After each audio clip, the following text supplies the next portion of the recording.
Hello everybody, this is Fly Tying with the Mountain Man, and today I wanted to show you how to use a regular weedless hook to use in your flies. It has the little weed guard right there.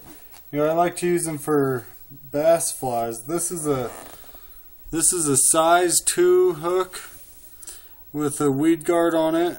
I got it from South Bend. I have the package around here somewhere. Anyways, I start by taking off the weed guard, so you could tie your fly real easily. So you don't need to put it in the vise. I'm just putting it in the vise for the video. But what I do is I unravel the wire by twisting it, and then taking my bobkin and putting it in there and pulling it off, bit by bit.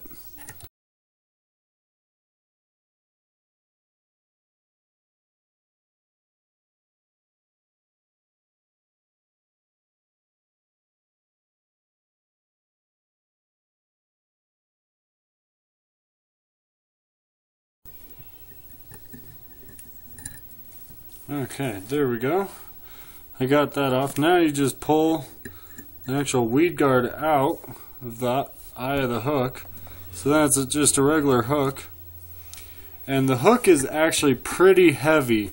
So what I do is, I had already done it to this hook, but I had taken a piece of sandpaper or like a knife sharpener or something, and I just start sanding away at it until I get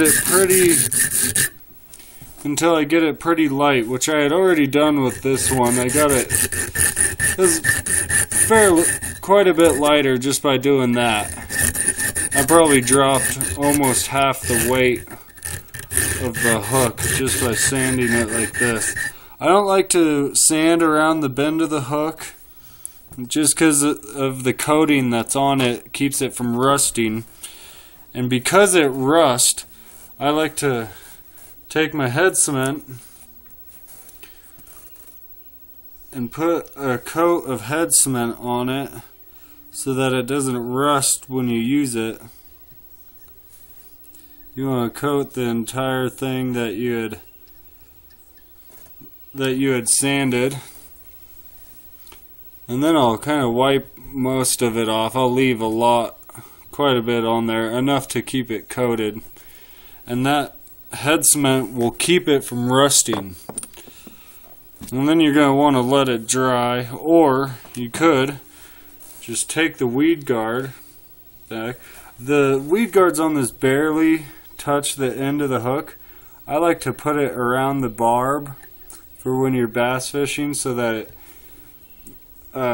you could hook it onto the barb so it doesn't come off as easy. But what I will do first is start my thread. I'm using a fairly thick thread. I'm using an 8/0 thread, brown, because I'm using this one for a mouse. I'm using it to tie this mouse right here. This was actually a mouse rat I saw in the riffle video. I decided to tie it, but in the riffle they don't make it a weedless hook. So I decided to make it a weedless hook so I could throw it into the lily pads and everything and not have it snag. So what I'm going to do is I'm going to start my hook right at the eye. You want to get that on there so that the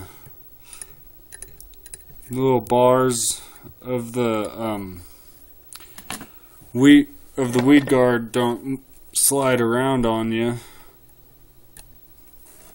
Okay, now I'm going to take my weed guard, put it back up through the eye of the hook.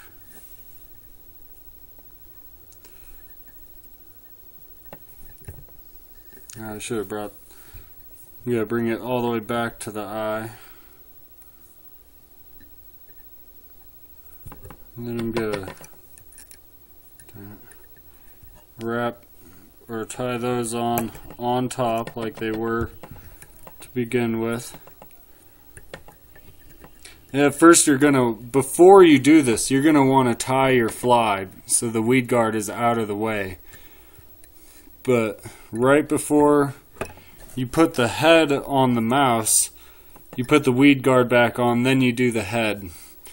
I'll make another video of that mouse rat. I was gonna do that after I tie this one. But then you just wrap it on there real nice. You want to get a bunch of wraps on there so that it doesn't break off on you. And then you're gonna give it, God darn it, what is it? There it is. Okay, then you're gonna give it your whip finish right there.